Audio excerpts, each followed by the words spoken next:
अडानी से वोट नहीं मिलेगा, लेकिन जब परसेप्शन क्रिएट करने में उससे आपको काफी मदद मिलेगी। परमिशन को मिली नहीं, आप एलओपी हैं, आपने अपने सांसद लिए उत्तर प्रदेश के और प्रियंका गांधी साथ में गई।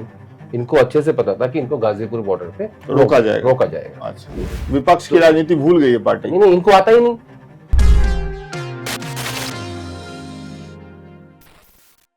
पहला हफ्ता संसद की शीतकालीन सत्र का पहला हफ्ता हमने देखा कि वो अडानी मामले की भेंट चढ़ गया।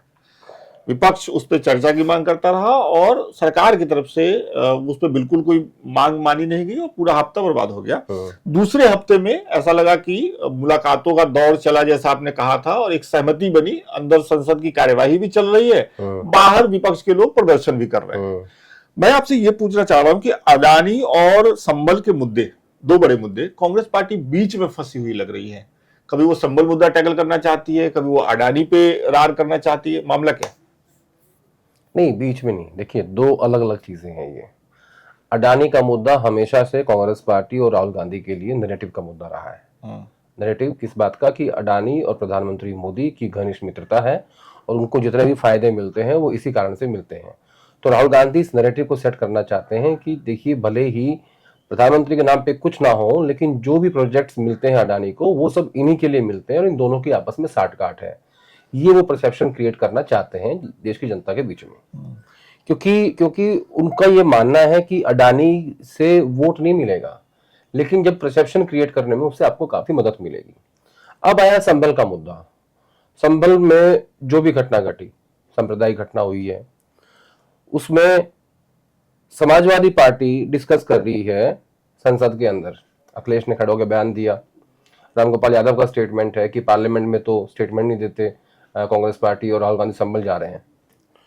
तो अगर आप इन दोनों को समझें तो मुझे समझ में यह आता है कि इंडिया अलायंस का पार्टनर अखिलेश यादव, और अखिलेश यादव को अच्छे से पता है कि जब भी अखिलेश की पॉपुलैरिटी या वोट घटेगी तभी कांग्रेस की बढ़ेगी।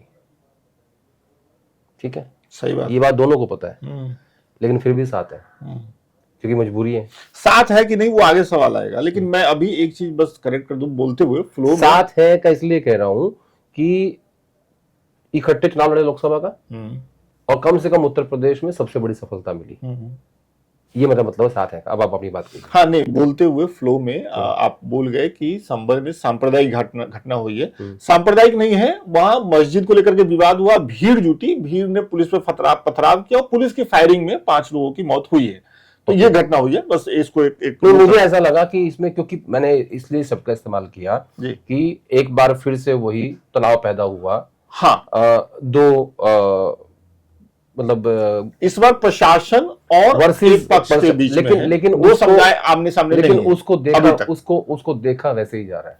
ठीक है, उसी एंगल से राजनीतिक पार्टियां देख रही हैं। राजनीतिक पार्टियां ऐसे देख रही हैं, ऐसे ही देख रही हैं। ये एक इंटरेस्टिंग। देखिए, मैं आपको बताता हूँ कांग्रेस पार्टी क्या कर रही है। कांग्रेस पार्टी को ये लगा, इनको ये पता था कि 10 तारीख तक आप वहां पे जा नहीं सकते, परमिशन को मिली नहीं, आप एलओपी हैं, आपने अपने सांसद लिए उत्तर प्रदेश के और प्रियंका गांधी साथ में गई।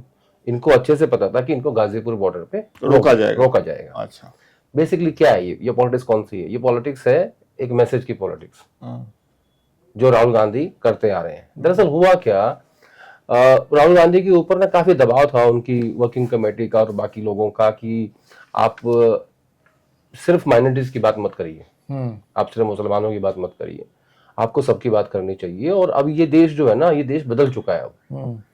अब ये कोई सेकुलर कंट्री नहीं बचा है। अब इसका झुकाव राइट विंग की तरफ हो चुका है। ये बात चिदम्बरम बोल चुके हैं ऑन रिकॉर्ड। तो आपको थोड़ा सा बैलेंस करना चाहिए, क्योंकि हम एक पॉलिटिकल पार्टी को, एनजीओ तो है नहीं, तो हमें भी अपने वोट बैंक को ध्यान में रखकर ही राजनीति करनी चाहिए। तो राहुल गांधी को जब ये कहा गया कि आप वापस कांग्रेस अध्यक्ष बनो, तो उन्होंने इस बात का जिक्र किया था कि आप लोग चाहते हैं कि मैं सिर्फ धर्म के हिसाब से बात करूं, वोट के हिसाब से बात करूं, लेकिन मुझे ऐसा लगता है कि जिसकी भी आवाज दबाई जा रही है, जो भी कम्युनिटी है, कोई भी धर्म है, उससे जुड़ा कोई व्यक्ति है, वो अगर परेशान है, वो अगर दिक्कत में है, तो मैं उसकी आवाज उठाऊंगा। तो राहुल गांधी उस वर्किंग कमेटी की उस बात को मानने के लिए राजी नहीं हुए और इसीलिए उन्होंने अध्यक्ष पद से इस्तीफा दे दिया था। ये पिछला अध्यक्ष पद जब 19 में उन्होंने रिजाइन किया था, उसके बाद उन्होंने ये बात कही थी, तो उनको कहा गया कि आप दोबारा अध्यक्ष बन जाइए। बोला आप चाहते हैं कि मैं सिलेक्टिव पॉलिटिक्स करूं, सिलेक्टिव धर्म की करूं, सिलेक्टिव कम्युनिटी की करूं, बोला वो संभव नहीं है। हालांकि 5 साल के बाद राहुल गांधी जाति की बात कर रहे हैं, ठीक है। और एक दौर था कांग्रेस में जब कहते थे कि जात पे ना पात पे, मोहर लगेगी हाथ पे, बिल्कुल इंदिरा गांधी की बात पे, है ना, कुछ ऐसा नारा था। हाँ हाँ, लेकिन राजनीति है, बदलती रहती है। वो एक दौर था, ये एक नया दौर है। दो बातें आपकी बातों से निकली हैं। मैं अपने अगले सवाल पे आऊं उसके पहले जो आपने एक बात कही कि राहुल गांधी पे उनकी वर्किंग कमेटी का ये आरोप था और कांग्रेस पार्टी आरोप नहीं था, मतलब आरोप नहीं था, मतलब वो चर्चा थी और वो चाह रहे थे कि राहुल गांधी ऐसी पॉलिटिक्स करे। मैं आपसे ये पूछ रहा हूं कि अब राहुल गांधी क्या इस बात से कन्विंस्ड हैं कि इस देश में जैसे उनकी ही पार्टी के नेता कह रहे थे कि बदल चुका है मामला और उनको अपनी राजनीति बदलनी पड़ेगी, या राहुल गांधी अपने हिसाब से ही अपनी राजनीति चलाने पे अभी भी जोर दे रहे हैं? नहीं, देखिए, एक पॉलिटिकल पार्टी के लिहाज से उनको ये पता है कि अगर मुस्लिम वोट बैंक, जो कि एक बड़ा वोट बैंक है देश का, वो आपकी तरफ देख रहा है तो आप उसको छोड़ नहीं सकते। पहली बात, आपको एक बीच का रास्ता निकालना पड़ेगा कि आप, ताकि आपको जो दूसरे धर्म के लोग हैं, दूसरी जाति के लोग हैं, वो भी आपको वोट दें। तो ये जो रास्ता निकला है कास्ट सेंसस का, SC ST OBC की बात जो राहुल गांधी करते हैं, वो उसके बीच का रास्ता है। उनको समझाया शरद यादव और सीताराम येचुरी ने, जो दुनिया में नहीं है आज, कि धर्म की जो काट है वो जाती है। तो राहुल गांधी उधर एड्रेस करते अपने माइनॉरिटी वोटर्स को, लेकिन साथ साथ कास्ट को भी साथ लेके चलना शुरू कर दिया। हाँ, मैं कहूंगा अब तो लगभग 1-1.5 साल हो गया जी। हाँ, और उसका उनको फायदा ही मिला है लोकसभा चुनाव में। तो ऐसे मुझे लगता है कि एक बीच का रास्ता निकालने की कोशिश, लेकिन लोकसभा चुनाव के बाद विधानसभा के चुनाव में वो चीज नहीं निकल पाई, क्योंकि इनको ये लग रहा था कि ये नैरेटिव जो है वो कैरी करेगा, लेकिन वो नहीं कर पा रहा है। क्योंकि लोकसभा चुनाव का मुद्दा अलग होता है, विधानसभा चुनाव का मुद्दा अलग होता है, सरपंची के चुनाव का मुद्दा अलग होता है।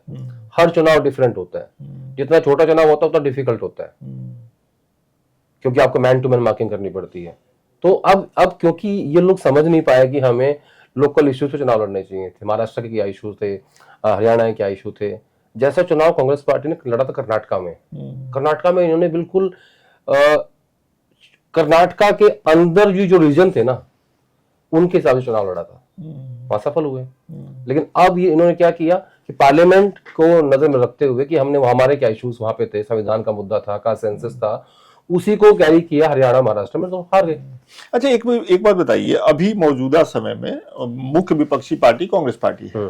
एक दौर था अभी पीछे ही जब यूपीए की सरकार थी 10 साल तक, तो मुख्य विपक्षी पार्टी भारतीय जनता पार्टी वो रोल अदा कर रही थी। क्या आप ये मानते हैं कि भारतीय जनता पार्टी, अब तो सरकार में भी उसको लगातार जन समर्थन मिल रहा है, लेकिन भारतीय जनता पार्टी जो विपक्ष में होती है और वो जिस तरीके से जनता के मुद्दे उठाती है, जैसे आज भी स्मृति ईरानी की आलोचना कई बार होती है ना, वो गैस सिलेंडर लेकर के प्रदर्शन करने के लिए, और रविशंकर प्रसाद उनका प्याज का माला पहन करके प्रदर्शन करने के लिए होती है ना, वो तस्वीर लोग शेयर करते हैं। लेकिन कितने एग्रेसिव होकर के भारतीय जनता पार्टी जनता के मुद्दे उठाती थी जो वो विपक्ष में रहती है। कांग्रेस पार्टी से को देख करके कई बार ये लगता है कि ये वो मुद्दे उठाते हैं जो इनके नेताओं को समझ आते हैं, जनता के मुद्दे पे ऐसा बड़ा प्रदर्शन नहीं होता। जैसे अडानी का मामला, क्या आपको लगता है कि एक जनसाधारण को इस मुद्दे से बहुत फर्क पड़ रहा है और कांग्रेस पार्टी तक ये मैसेज है? मैंने आपको स्टार्टिंग में एक बात कही, उनको पता है इस बात के बारे में कि अडानी का मुद्दा वोटर के लिए नहीं है, आम जनता के लिए नहीं है। तो फिर किसके लिए? परसेप्शन के लिए है। तो उस परसेप्शन के लिए है कि लोग इस बात को माने कि अडानी को जितना फायदा हो रहा है वो प्रधानमंत्री की मर्जी से हो रहा है और उनसे उनकी मित्रता है। परसेप्शन देखिए, मनमोहन सिंह सरकार में चोरी हुई, कोयले में हुई, 2G में हुई, बाद में कोर्ट ने क्या फैसला सुनाया इसको कोई नहीं जानता, नहीं जानता, लेकिन परसेप्शन है। बन गया था ना। मोदी जी विकास पुरुष हैं, परसेप्शन है। कितना विकास हुआ पब्लिक को नहीं पता, परसेप्शन है। परसेप्शन पे ही देश चलता है, इमोशन पे चलता है और बेचारे पे चलता है। बेचारा इन द सेंस कि 2014 में जब मोदी जी आए तो एक गरीब माँ के बेटे थे जिनकी माँ बर्तन साफ करती थी और चाय बेचते थे, बेचारा। हिंदुस्तान की राजनीति हमेशा से ऐसी रही है। अब राहुल गांधी को 2 लोग बेचारा नहीं मानते तो उनको सफलता नहीं मिल पा रही है। हाँ, जिस दिन मान लिया उस दिन उनको भी मिल जाएगी, देखते हैं। हाँ, आपका सवाल ये था कि मेरा सवाल ये था कि भारतीय जनता पार्टी जब विपक्ष में होती है तो जनता के हाँ। मुद्दों को बहुत एग्रेसिवली उठाती है, मैं कांग्रेस बताता पार्टी हूं, वो नहीं करती। उसमें फर्क है। हाँ। कांग्रेस पार्टी कायदे से ज्यादा विपक्ष में रही नहीं 2014 तक। हाँ। अभी है ना। हाँ, अभी हाँ। 10 साल तो ये हो गए। हाँ। 10 साल बीजेपी भी थी, ये 5 साल एक्स्ट्रा हो गए। विपक्ष की राजनीति भूल गई है पार्टी। नहीं, इनको आता ही नहीं। ये अपने कंफर्ट लेवल से बाहर नहीं निकलते। आज भी कई सारे नेता ऐसे हैं, लंबी लिस्ट है, ऐसे बिहेव करते हैं जैसे आज भी केंद्र के मंत्री हैं। इंटरेस्टिंग। मतलब नाम क्या लूं, छोड़ दो, ले लीजिए। एक तो ऐसे आदमी हैं, उनको मैंने नहीं फोन नहीं, किसी और ने फोन किया तो उन्होंने फोन नहीं उठाया, और कुछ नहीं है, वो मंत्री भी नहीं रहा, एआईसीसी के अंदर कुछ किसी पद पे है। नेक्स्ट डे उनके ऑफिस से फोन आया कि आपने फोन किया था, मैं उनके ऑफिस से बोल रहा हूं। नेक्स्ट डे 24 घंटे बाद, किस संदर्भ में आपने फोन किया था? अरे भाई, तुम 10 साल से बाहर हो, 5 साल भी तय हो चुके हैं, 15 हो जाएंगे, और उसके बाद भी गारंटी नहीं है, जमीन पे आ जाओ। ऐसे कई ऐसे बड़े नेता हैं जो आज भी अपने आप को वैसे ही बिहेव करते हैं जैसे वो तो मतलब ड्यूरिंग यूपीए थे। आदमी को आदमी नहीं समझते यार। तो इनको कोई फर्क नहीं पड़ता पार्टी का क्या हो रहा है। कांग्रेस पता है पार्टी का बुरा हाल क्यों है? हर आदमी अपने लिए जीता है वहां, किसी को कोई मतलब नहीं है पार्टी से। बीजेपी में क्या है, एक आदमी ऊपर बैठा हुआ है, इसका नाम नरेंद्र मोदी है, और बाकी सबको ना उसी लाइन पे रहना है। अगर नरेंद्र मोदी अगर एक ट्वीट करते हैं कि हर घर तिरंगा, तो पूरी पार्टी, पूरा संगठन, पूरी कैबिनेट, सारे मुख्यमंत्री हर घर तिरंगा। राहुल गांधी प्रेस कॉन्फ्रेंस करते हैं अडानी के ऊपर, उनका खुद का ट्वीट आता है, बाकी सोचते हैं, देखते हैं, कर लेंगे, 2-4 और कर देंगे बस, नए नए वाले। अभी कोई नहीं करता। ये फर्क है। कांग्रेस पार्टी इंडिविजुअल्स की पार्टी है। इंडिविजुअल्स की पार्टी है। वहां विचारधारा, संगठन सब अपना अपना देखते हैं। वहां किसी को पार्टी से मतलब नहीं है।